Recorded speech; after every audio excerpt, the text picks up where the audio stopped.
Okay, here we go. Good afternoon, everyone. I'm a bit too early. You already see my two guests, but I will keep that for a few seconds.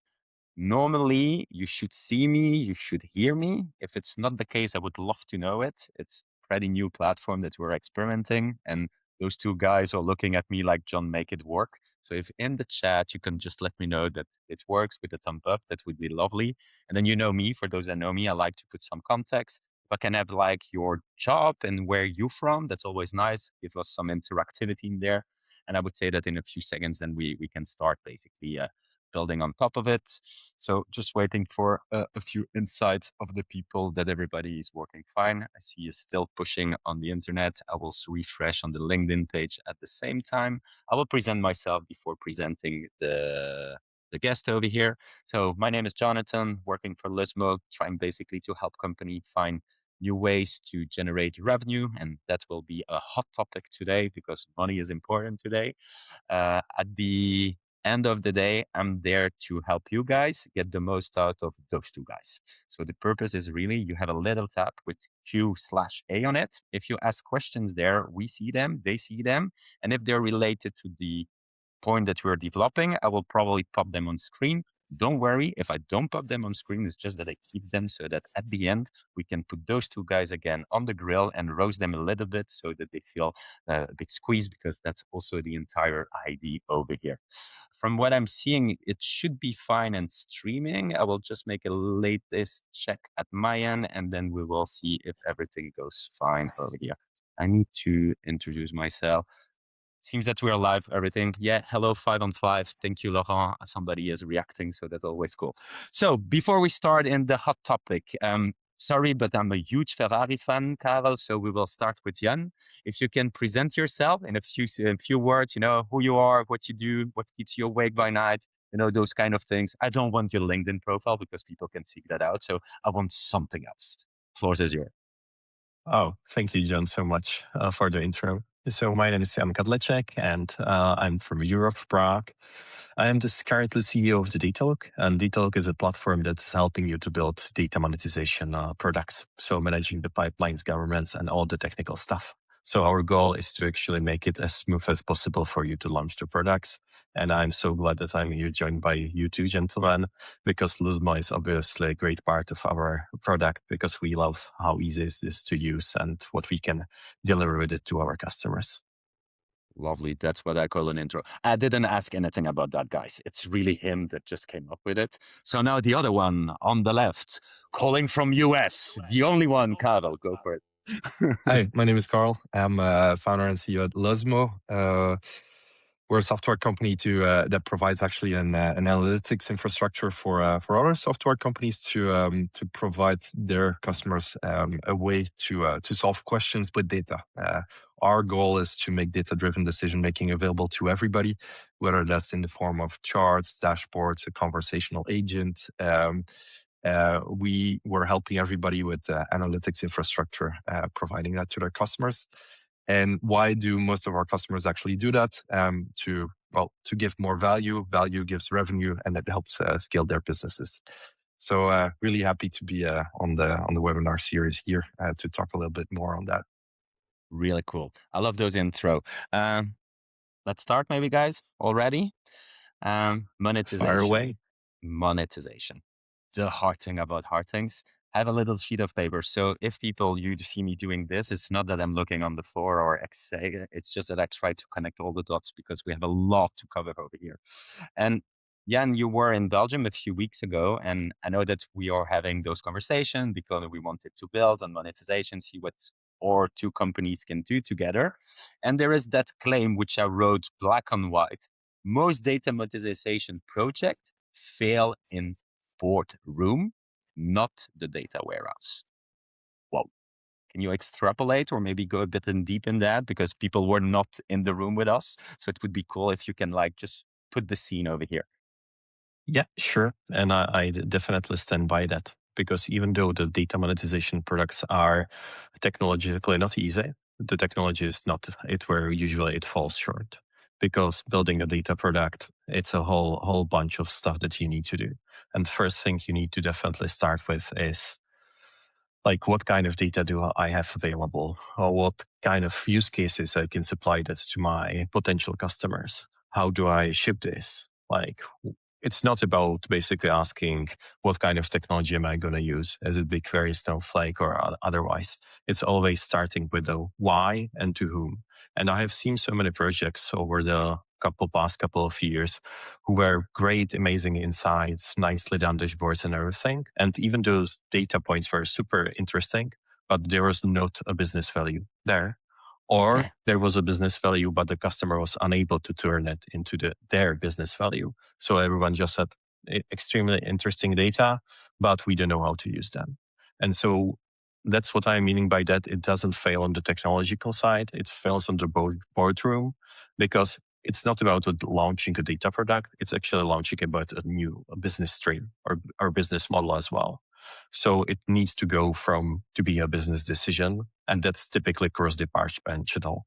So you need to have a product involved. You need to have a sales involved. You need to have a marketing involved. And then obviously the data and the technology itself. But if all these four are not working together, actually, and everything doesn't click together, the project will most likely fail. Can you maybe just come back on the 4, Jan? Because I think that's really the important. So it's like 4 pillars, if I can say that way. I'm a marketeer, and so Kotler was like my go-to when I was at school. So I still keep 4 as a very gold figure. So can you go back on the 4? Yeah, sure. So first one is the technical team, obviously. Someone needs to build it. The second one is a product. So you actually need to have a product team. Third one is definitely a sales, because you need to monetize it to your customers somehow, and they need to explain the value. And fourth, but not least, definitely is a marketing.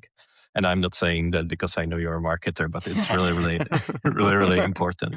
And No, but I think it's important.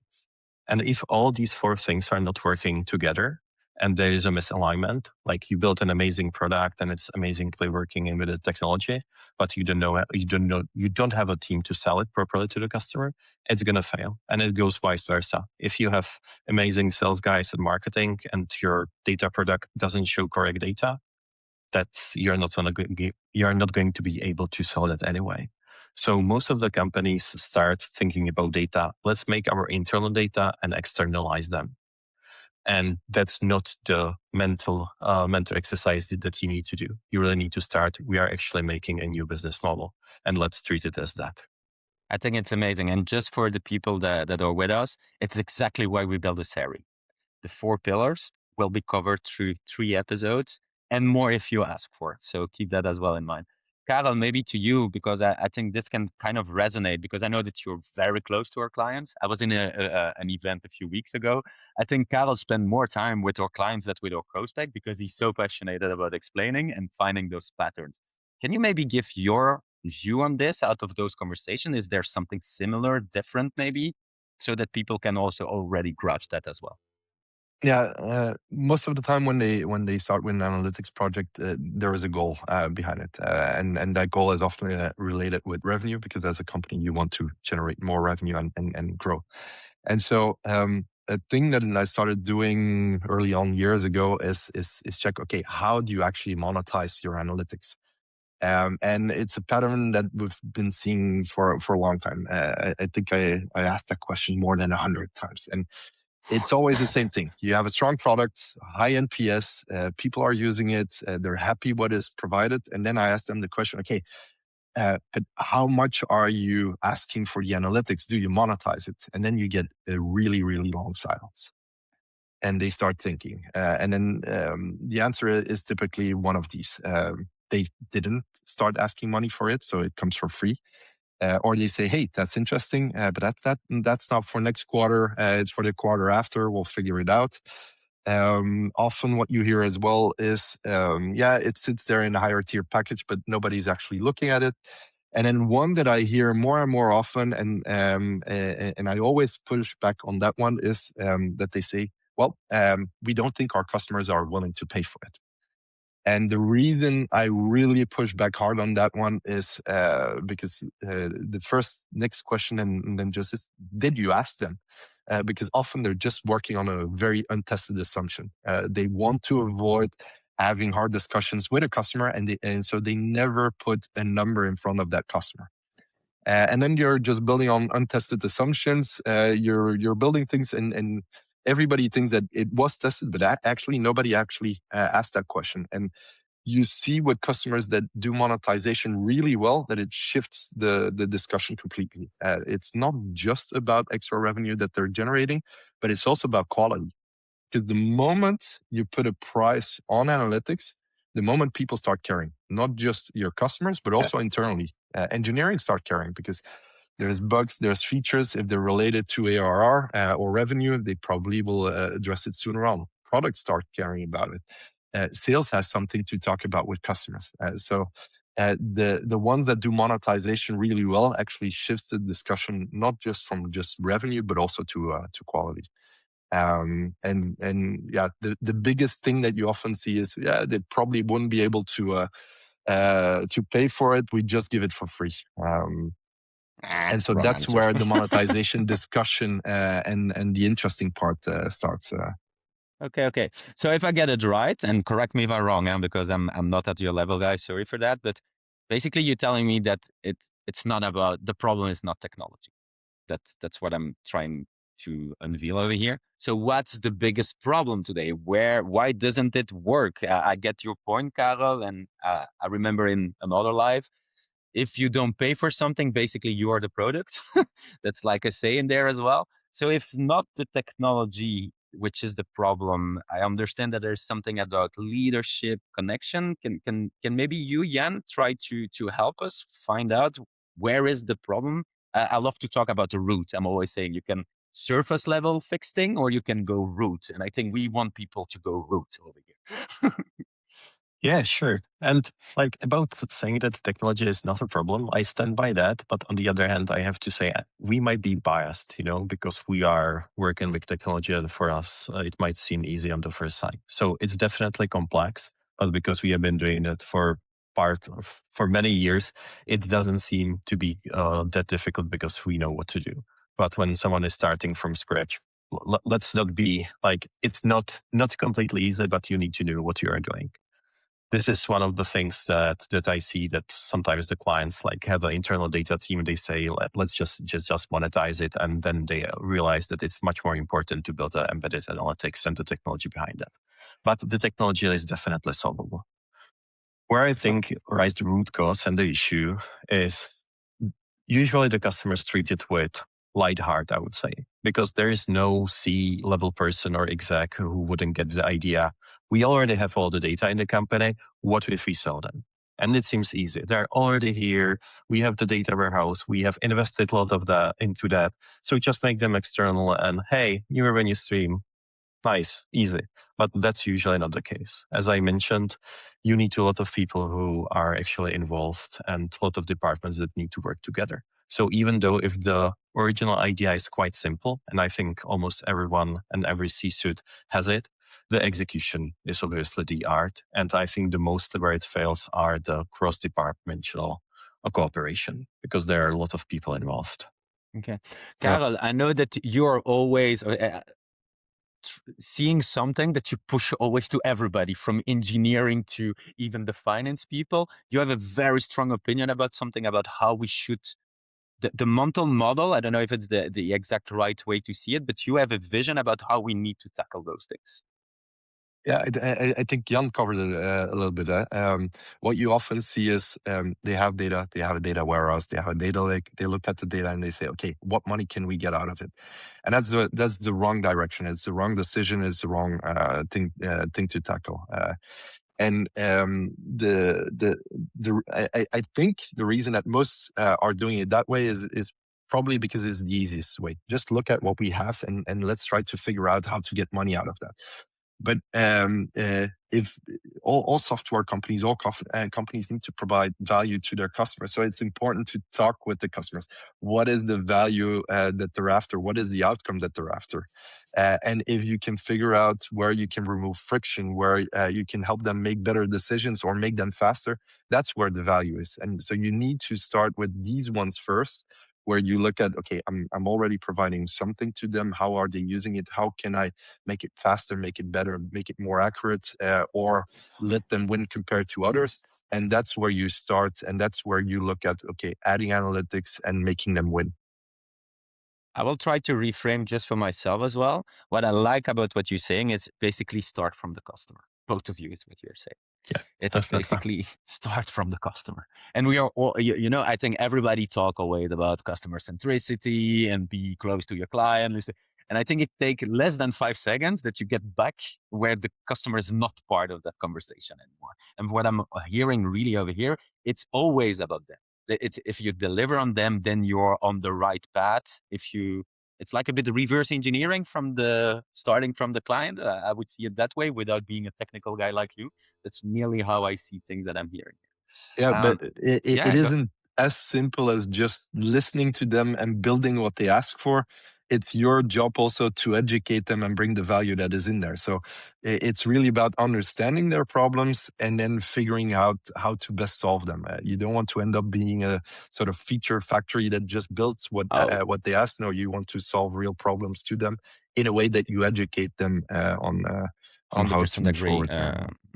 And I think one of the big gurus of that was Steve Jobs at that time. That was always already anticipating the next motion. And so that's a bit what you're saying as well. It's not just about checklisting. If you want to inspire the people, build long relations, you also need to innovate on things that they even cannot consider today. That's why you're techie guys that build the future. The common guys like me cannot invent that piece of it. Jan, I know that is most of the time a topic where people start running away. So I hope that they will stay because I think it's really a very important topic. And I will use the word, normally I have a red buzzer, but I'm at my place, not at the office. I will use the word governance. So you have really the two type of people over there. You have at one end my previous boss, who was a lawyer, which is probably with GDPR somewhere on his body, as I was always saying, and he was old in it. And then you have the people that, hey, you know what? We don't care about that stuff. Let's do business.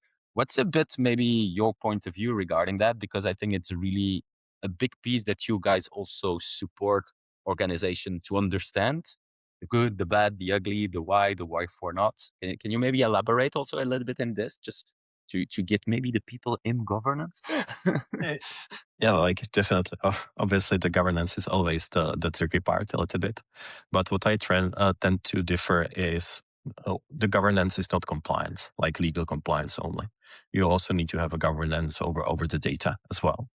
So basically, governance is the first foundational step that determines if you are ready for monetization, if you can sell those data or not. So mostly when we are talking not into compliance, but the data governance, the people think the main question is the data quality. And that's obviously very important because there is nothing worse than if you give the wrong data to the wrong customer. That's the total catastrophe. So that's one thing that you need to solve at the very beginning. So that's the first one. The second one is obviously the legal one. So you have amazing data, you see all the use cases, but you don't have anything from the legal compliance side. And this is definitely that you need to take into account. You just can't sell your internal data without running the validation with legal and actually ideally with making sure that your customers know about that. Because it's not only a legal question, but it's an ethical question as well. So at least in your terms of conditions, you should have it. But obviously as well, it's good to communicate it to your existing customers that you can use their data and actually set and explain why and how.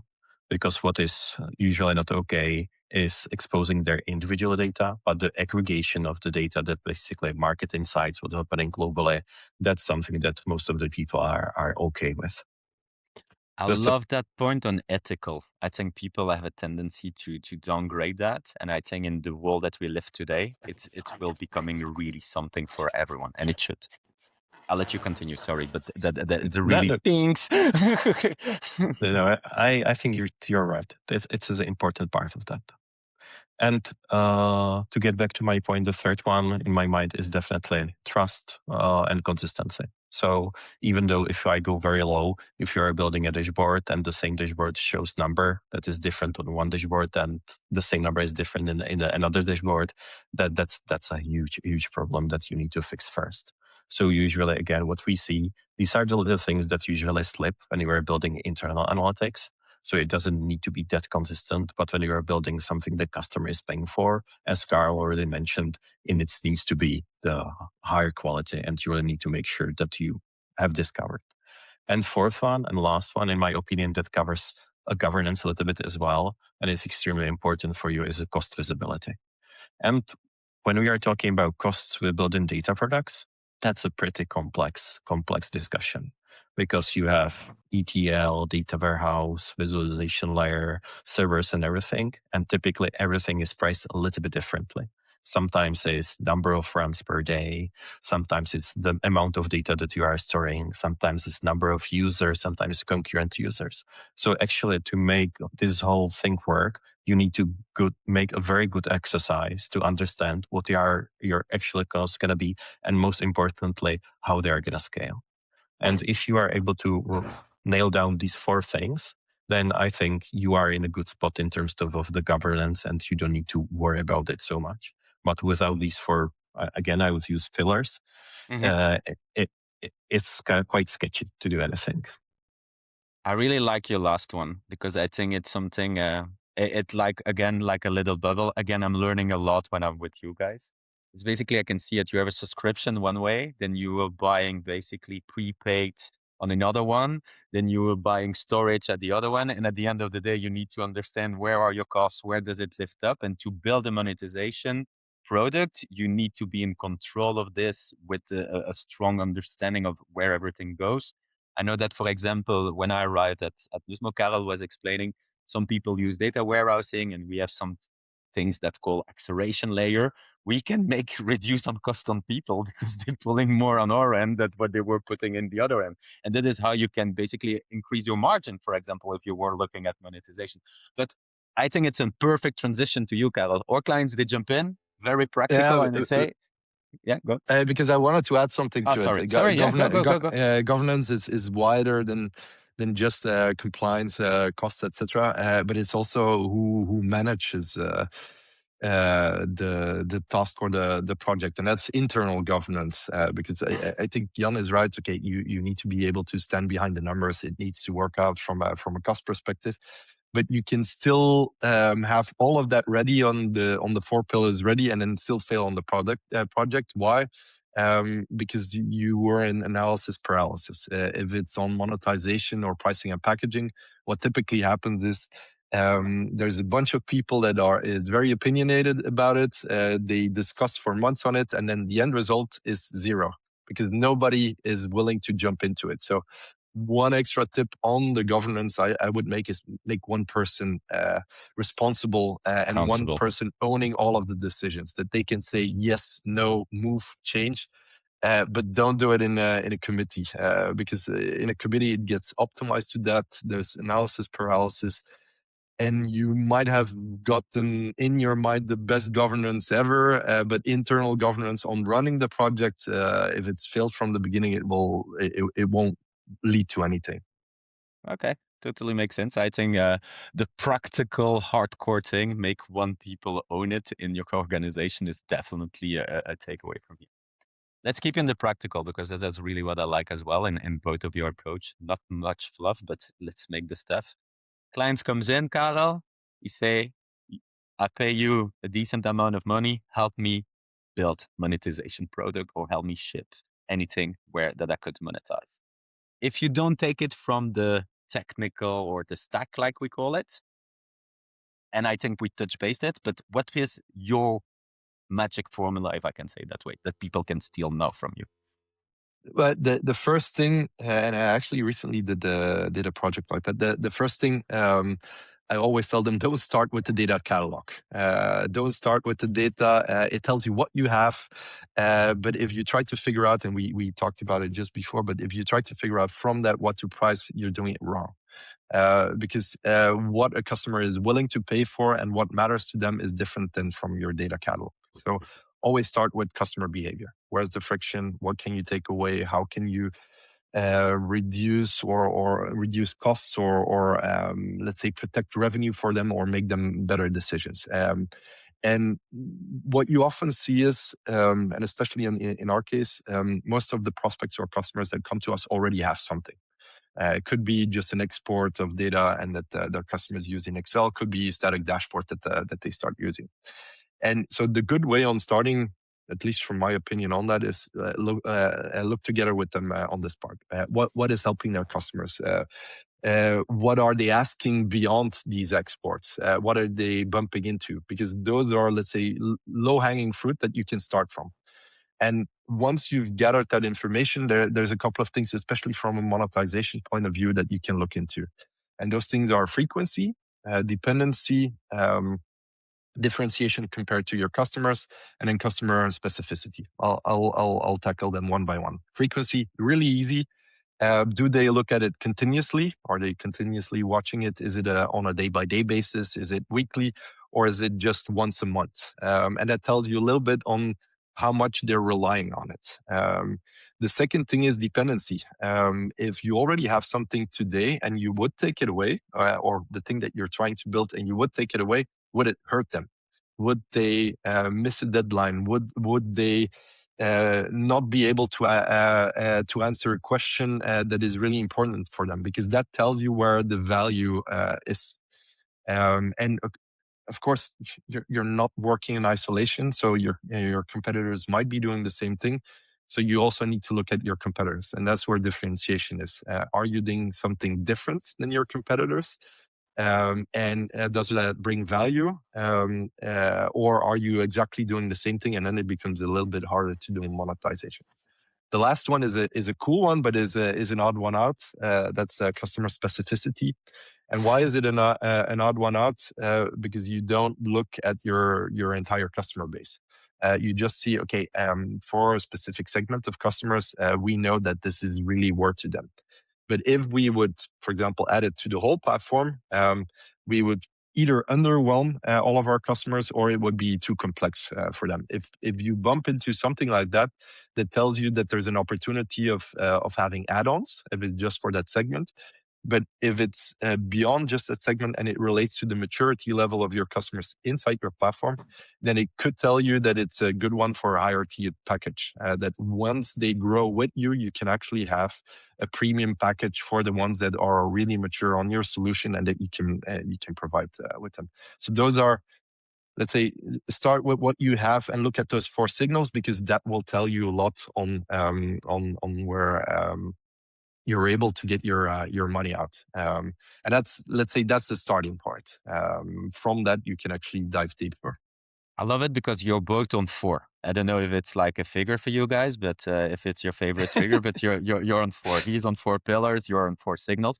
Just because I like repetition, because repetition make it sink in the brain of the people. Can you go quickly back over the 4 that you just mentioned, Kyle? You explained it pretty. Pretty easy. So frequency, how often do they check it? Dependency. Yep. If you would take away, how hard would it hurt? Differentiation. Painful, yeah. Is it comparable to your competitors or not? And then customer specificity. Does it work for a specific segment?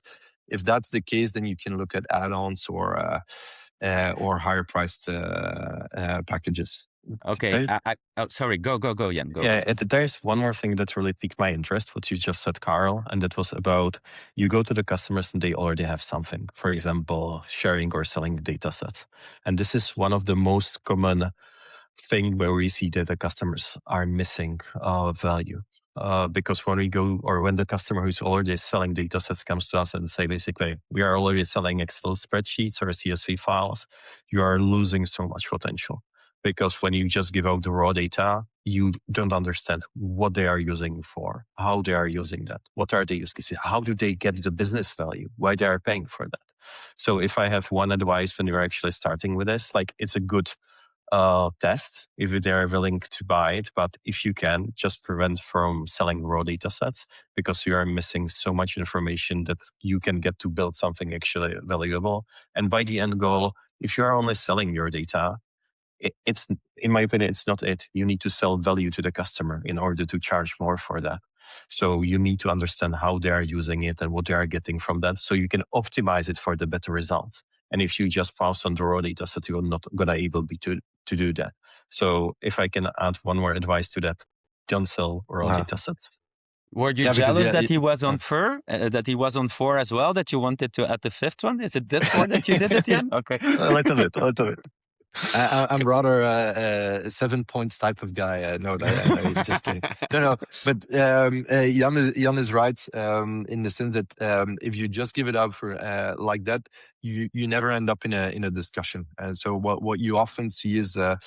And that's typically the way that people start such a project is they look at what matters to their customers, so the customer outcome, and then first thing that they most often do, and that's 95% of the time, they look at standardized reports or templates. They look at what matters to 80% of their customers. They're trying to figure out how to get data-driven decision making for them. They pull out 5, 10, maybe 15 reports out of that, and they start with that. And I think that's a really good thing because you can scope it really well. It can be a day or a week-long project, but doesn't need to take months. You put something in front of them quickly. Doesn't need to be picture perfect. You need to stand behind the numbers, but you rather have something quickly out of that, because then you get into an interaction with them. Then you see how much they're using it. You can actually either technologically monitor that, or you get into a discussion with them. It's better to get into a discussion with them.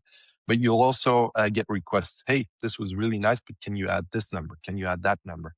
And then you actually start your monetization project, because from that you can see, hey, will we start continuing building all of these template reports? Do we offer self-service reporting? Do we add a conversational agent to it? Do we do proactive insights? You get a huge bunch of opportunities on that one that you can actually start pricing once you start adding and bringing more value to customers. Yeah. And just a quick No, reaction. go. I'm just there to moderate, guys. If you have stuff, then it's good. I don't need to do much. Yeah, because I love what you are saying, and there's maybe one more learning that I have over the years, and that the descriptive analytics, giving them reports, that's only the start. You're just scratching the surface. Where the value lies is the conversational agents, the automation you can make from that. And if you understand how they are using your dashboards at the beginning, you can always say, let's add this action button so it can do something. You can send the data, it can transform them. And that's, again, you're making something that's much more valuable than just, hey, I'm looking at a raw data set. Okay, Karel, maybe I think you can materialize this through a very nice client of us. I think you're talking about Culturatech. It's also. I'm just giving a tip. It's also in a monetization guide.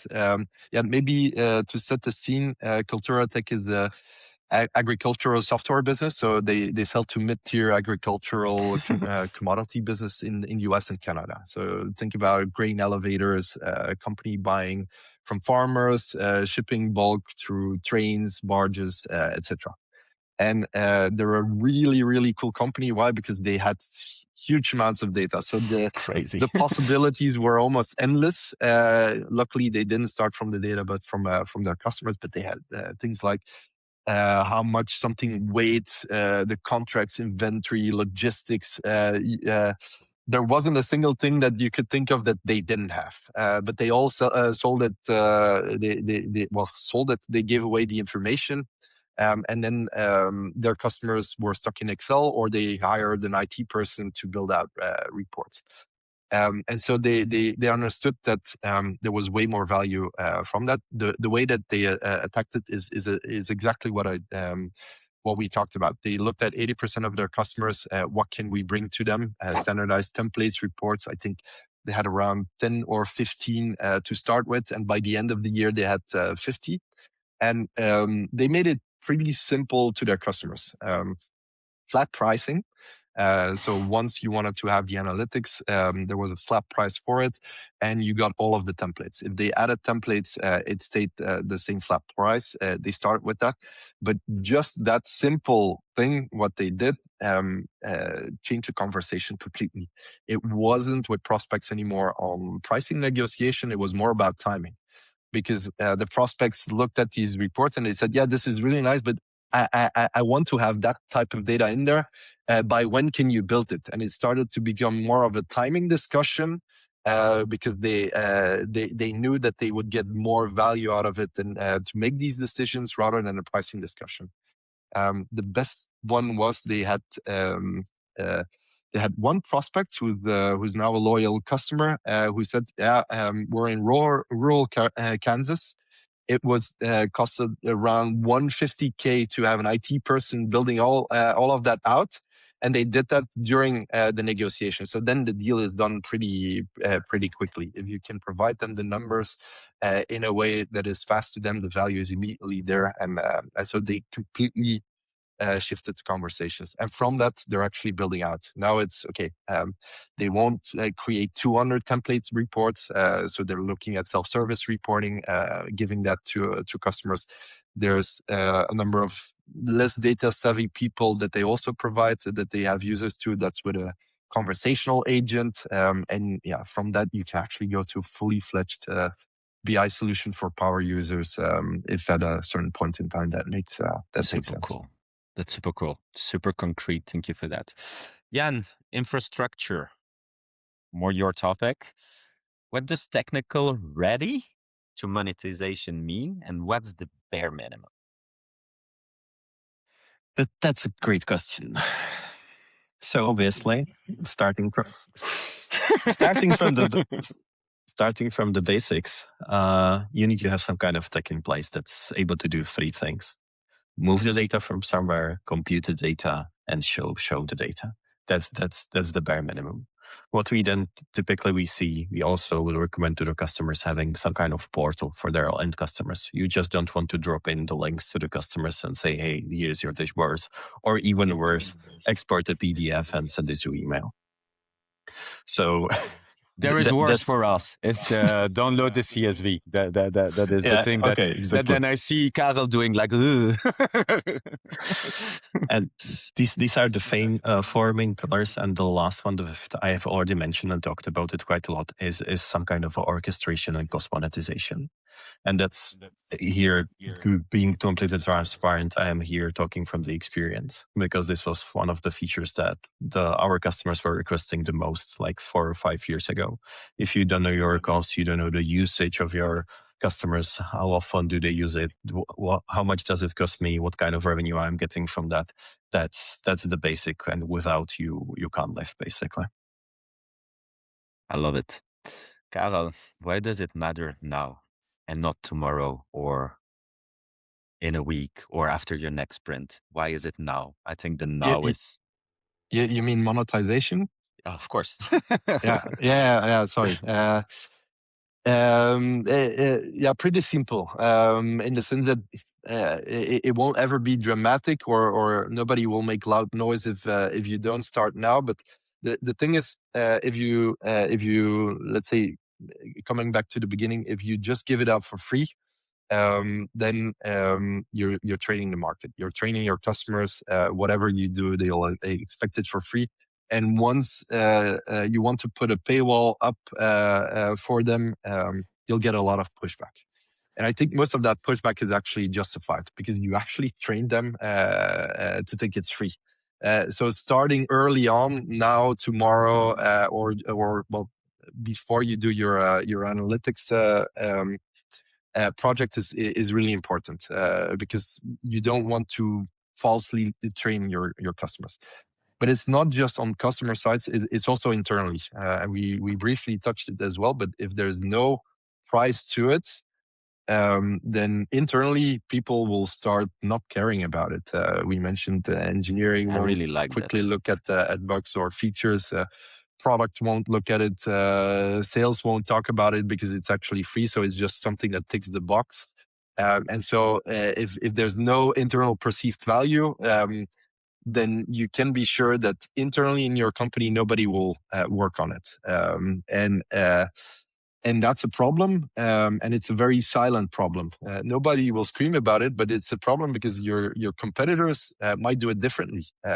They might look at, okay, we can price this part of the analytics feature to it. There's a price to it. There's quality to it. People start building that out. And if you didn't do anything, you might wake up a year, maybe 2 years from now with a renewal of your customer. And they're saying, hey, you know what?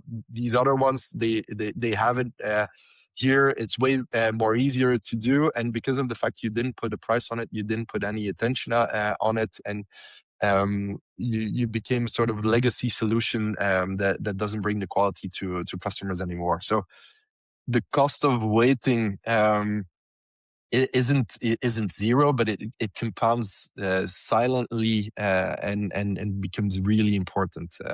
And nobody will scream until that big customer actually is gone because you're not able to serve them. So it's important to start with it early and to put a lot of attention to it. I really like it. The fact that if you don't put a price, there is no value and there is no concern in an organization. And I think it's so true with a lot of things. It's as soon as you start paying that you understand that you need also to do the effort and focus on and make something with it. If it's like just there, you don't care. And when you don't care, somebody will care about it, but then your customer is going to that people. Maybe something that you want to add to that, Jan, because I know it's really I listen to you each time that we meet together, and I know that's such a strong connection in both of our companies with that kind of thing that we want to bring to the people as well. Like, I don't want to be a drama queen, but I definitely want to be a little bit more dramatic than Karel, to be honest, because I can, again, see it from all over the place right now. And we are 40 minutes inside the webinar and we haven't said the word AI once. So I need to say it as well. I see so many new small companies popping up and creating data products and automations. And this is something that 2 years ago you needed a full team and a lot of money. Now you have one person who is a sales guy, marketing guy, product guy, and the technical guy as well. And this is completely changing the landscape. So even if you are a big business that hasn't been paying attention to building data products, there is probably someone else who sees the opportunity. And now, in the past, the blocker was the costs, but now the costs are not that huge blocker. So if there is some time to actually start with it, I think it is now, because someone else is probably already working on that or doing that. And it depends in what's your strategy. Like being the first, which you already have the brand, you already have your existing customers that you can sell to. I think that's the right start. Or the other one, if you're okay with paying a lot of money for acquiring that small guy who is building that, you can do that as well. But I think you need to make a decision on your strategy. Okay, maybe just to elaborate on your point, and we are a bit in the Q&A, and I'm picking up what I'm seeing on the right of the screen. I think something that people are willing to hear from you guys, it's a timeline. Let's admit we connect those dots, but then most of the time they will tell you what's the time frame. When can I expect something out of that? Jan, Karel, feel free, and both of you. I think that is important. It's the return on investment, if I can say it that way. The sales guy stuck in marketing will talk that way. Is when do I have a first piece of return on investment of this?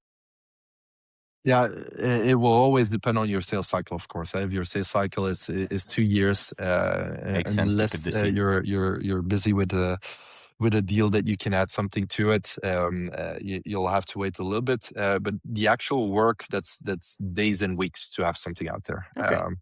The reflection on how to put a price on it. Again, if you put one person that is responsible to it and they actually really go to a customer, you just need to go to 3 or 5 customers and you put a price on top of that and start with the high one. So don't start with the low one. It's always easy to go lower, but start with the high one and see their reaction. If they immediately walk away, then you know that hey, this is that's too spicy. You can go down, but just 3. So those 2 conversations with 3 or 5 customers will tell you way more than you can do in an analysis for weeks or months. So if in a couple of days or weeks you have a first product ready that you can present to it and that you can say, hey, we're actually thinking of pricing this way. What do you think about it? And you start high, and then you're able to go lower. That's where you will learn the most out of it. And then dependent on your sales cycle, if that's very fast or there's a good deal that would be interested, but that one can be weeks. So I like that idea of weeks, Jan. This is because if I put the word, and sorry, Karel, governance in the story, are we still talking about weeks, or do we just shift to years? Just that I know. Well, from my point of view, again, two parts of that equation. Like on the technological side, again, I think 30 to 60 days is quite realistic if you know what to build and how to build it. There is one big trap that I usually see the customers to fall into, picking the wrong technologies and having too broad scope. So usually when the technical guys go to pitch to the CEO, hey, we want to build the data product, he's like, yeah, and this, and this, and this, and this. And it's just too meek because they're trying to build too much. So I think it needs to be very narrowed and it needs to be for the defined use case. And it's definitely for the beginning, less for the higher quality is better. But that's only one part of the equation. I would say that the product and the technical. And the second part of the equation is, and we already talked about it, is the internal alignment. What I typically see, someone will build a POC within 30 days, making a production ready within 60 days tops. And then we are waiting for 6 to 9 months. Then someone else introduce us to the customer. And then all the internal discussions like, hey, this is amazing. Who do we sell it to? And for what price? Oh, okay, the customer said they love it, but we don't know how to price it. And what's actually our costs? So this is the biggest trap when those timelines in the project can be delayed quite a lot. So technically, 30 to 60 days, definitely doable, but you need to really take care of the internal alignment first. And that's why I said from the very beginning, data monetization should not be treated as a technological project from the start. It should be treated as a business model or business decision, and then bringing to technology later. Okay, sorry, I cannot not do it because you talk about business model, which resonates a bit more with me. So now I will do shoop. I did wrong, boss. Sorry. I gave it for free. How do I shift that now to make them pay for it? Is that feasible even? Is that even feasible? It's really maybe a bold question and maybe a shitty one even. But if you did it for free, can you switch your model? Yeah, you can. The thing is, if you give it away for free, it's going to be harder to then put a paywall up there. Okay. But I've seen it work well several times, and I think the trick there is if you put a paywall up there, don't put a paywall for something that they already know. You need to find another edge to it, and that you actually say to them, hey. We're actually renewing part of our analytics. We listen to the market. We listen to you. This is an extra thing that we're going to add to it, and then the baseline you still get, but the extra part of it you can start pricing, and then from that you can actually slowly but steadily move to wider monetization. So it's definitely not impossible, but if you can avoid it from the get-go, try to avoid it. If you can't avoid it because you already gave it away for free, try to look at the ones where you can bring extra value to it and bring that to the mix before. And so don't just paywall something that they got for free because you'll get pushback a lot and completely justified. I might be wrong, and correct me if I'm wrong, Karel, but I'm always thinking, like in mobile apps, you take Strava, running app, free, bracket. Do you have analytics in there? Basic. You want to go like marathon mode activate, then you start paying. That's a bit the idea. It's basically everybody is on that. That could be the error, I would say, that a company could have done by providing for free. And then it's by giving more capabilities, more variants, more flavors, more insight that you can start building then pricing on top. Yeah, but actually, I think Strava did a really good thing in making it free from the get-go, so that everybody was able to look at it and saw the value of these numbers. But the way that they're paywalling it is how much you can share to others, but also can you build your own plan to it? Can you build your own maps to it? You get Exactly. extra analytics on increasing your VO2 max on your That's what I'm plans looking the most at. I'm that you paying. have. And that's where they always listen to the customers on, okay, what can we do? You also see that with the AI agent that they're adding to it, with an extra plan to it. So I think that's an example of done well, where first one is for free, but you're actually the product because they need a community to be able to share from it. But looking at how to monetize it is from real value that they bring to runners, cyclists, etc. I love it. I think it's very practical. What I like about it is there were a lot of example, and it seems maybe easy, if I can say it that way. The call to action is start doing it. I have the feeling that every company can start building those monetization streams if they focus a little bit on it, that they pull the right partners around them. That's a bit the feeling that I'm getting out of this conversation. There is still, I would go ahead, Jan, go ahead. I would tend to disagree a little bit. I don't Okay. think not every company can do the data monetization on their own. And that's the important part.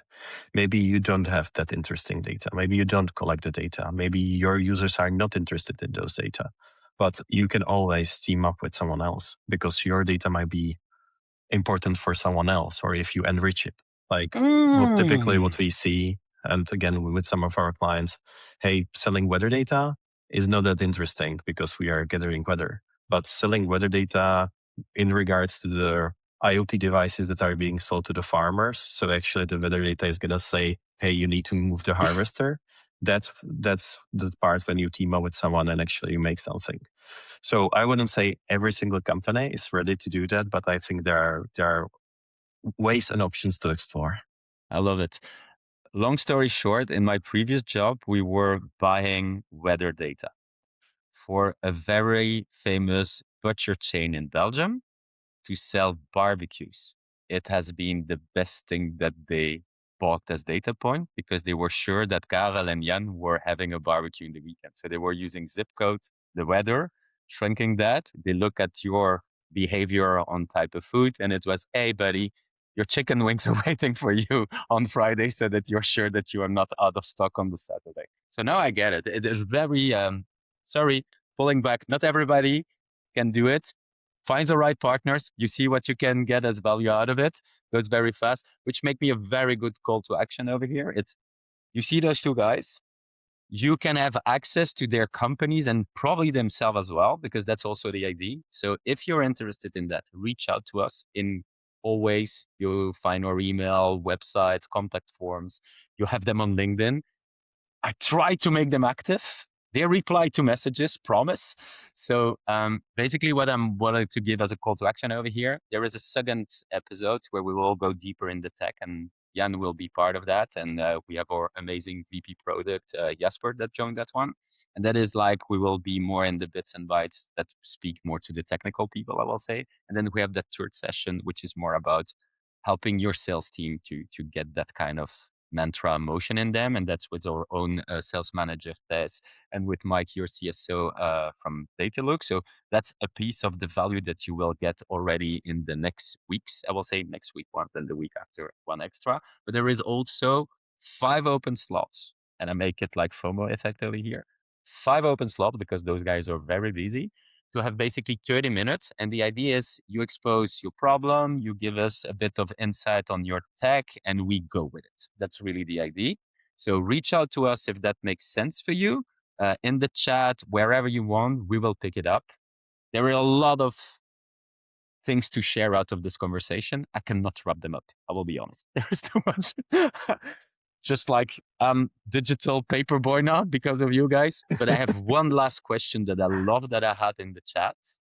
What's your favorite data product and why? And I will start with Karel. Ooh. Thank you, the audience. There's actually several. We touched one, and that goes on sports. my wife is Strava. I'm Garmin Connect. I actually I love the teaching, the analytics in there, looking at how to improve. So that's on personal life. Yeah, I'm a big sports fan as well. So if you then look at, for example, soccer or even NBA, what are the ranks? Where are they? So it's more on the personal side of things. If I would say, Tech-wise. yeah, Tech-wise. tech-wise, it will always relate to customers. So I don't just want to pick one because then I'm wrongdoing for the other one. All right. We Safe have bet. amazing customers doing amazing things. So I won't choose among them. Makes sense. Jan, at your end. Yeah, I'm put here in a difficult spot as well because I'm just thinking about all of our customers, and I love most of those, and I'm just really struggling which one is the best. So That's not an answer, but I will take it as an answer. All right. Yeah. Just making your life a bit easier over here. So, okay. So you get it, guys. There is a second episode, a third episode. Make sure the replays are following. We will snip this, share some love on social, reach out to Karel Callens on LinkedIn, to Jan Kadlecek. I can never pronounce your name. Jan, Don't it worry will be about it. easier that way. Reach out to them. I will make loops on this. You want me to ask other questions, to roast those a bit more. You can find myself as well on LinkedIn. All websites are open. The micro website is open. Let us know if this is valuable. I think we bring a topic which is not that obvious for most of the people. I think that is really conversation happening over there, and we wanted to give you more insight about what happened there. That's why we go in a tech session next week, and then we go in a sales session in the third week. And I already have an idea for the fourth one, but I didn't sold it to those two CEOs. I just want to say huge thank you, guys. If you want to give a last word, it's yours. Otherwise, I'm out. Oh, thank you so much. Thank you, boys. Uh, Karel? Yeah, no. One thing I was thinking of, because I always like giving people a thing to do, is if you're thinking about monetization, just do those 2 conversations with 3 or 5 customers. Put a number in front of them. Don't prepare your slides, but think of something that would value them. Put a number on it and start from there. That's the fastest, the easiest way. Don't overcomplicate it. Don't overestimate all of the work. You can start today, tomorrow already. So if there's anything, I would say that's maybe the I love thing it. to take away. Actionability at the end. Actionability at the end. I love it. Thank a you very great much, tip. guys. We spent an hour together. I hope that there is a lot of value. I learned a lot. So thank you already from my end on this. And let's make sure that we tune on episode 2, 3, and we will keep looping in. Thank you, Adam. Thank you, Leo. Thank you, Mike. Thank you, Laurent. I see all those people in the chat. Thank you very much, guys, and catch up later. See you. See Have a you. nice day. Bye. Bye.